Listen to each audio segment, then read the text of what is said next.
Iran's supreme leader has made a rare and shocking admission. Thousands of people have been killed during recent anti-government protests.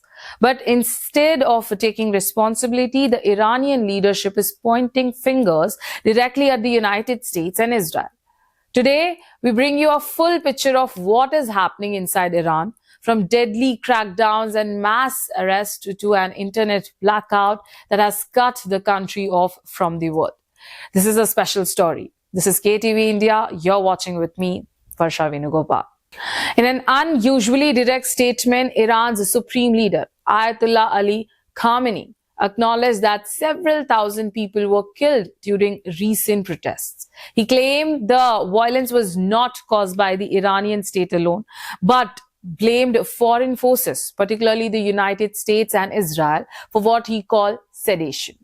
Khamenei accused US President Donald Trump of being a criminal and warned that international actors would be held accountable.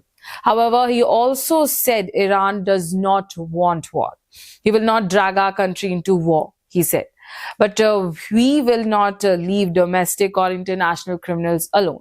His message was clear. Iran wants control, not confrontation. What sparked the protests? The protest erupted amid deep economic hardship and rising poverty and worsening living standards. Though protests have come and gone in Iran for decades, the root problem remains unchanged. A struggling economy and limited government resources. People took to the streets demanding change.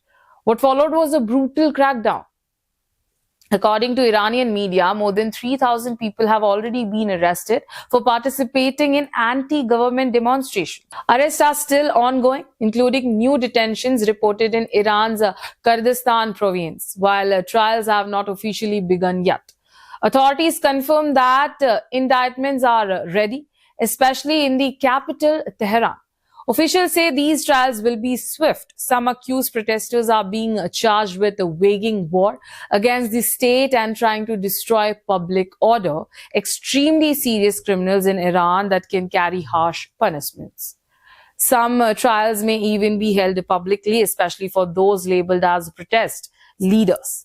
Iranian authorities now face a difficult choice. On one side, they believe strong action is necessary to prevent future unrest and show the state is not weak.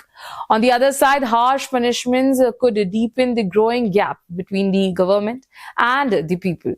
Officials have publicly stated that reconciliation between the state and citizen is now a top priority. But whether actions match words remains to be seen. One major reason the protest lost momentum is the near total internet shutdown. For over a week, Iranians have been largely cut off from the world outside. The government shut down communication networks on January 8 to stop protesters from organizing. Currently, international calls and messages are still blocked. Global websites and social media remain inaccessible. Only local Iranian websites are available.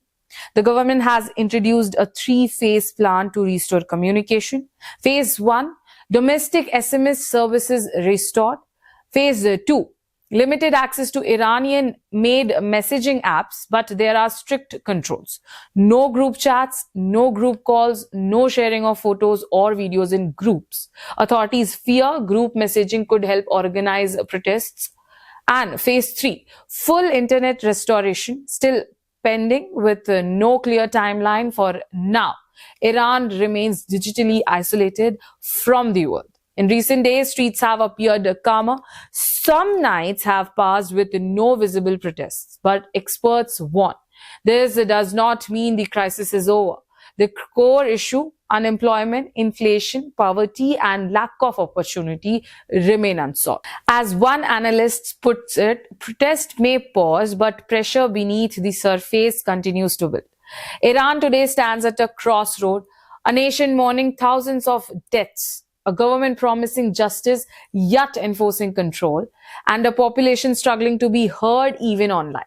Whether Iran moves toward reform or deeper repression will shape not just its future, but stability across the region. This is not just a story of protest. This is a story of power, pressure, and people pushed to the edge.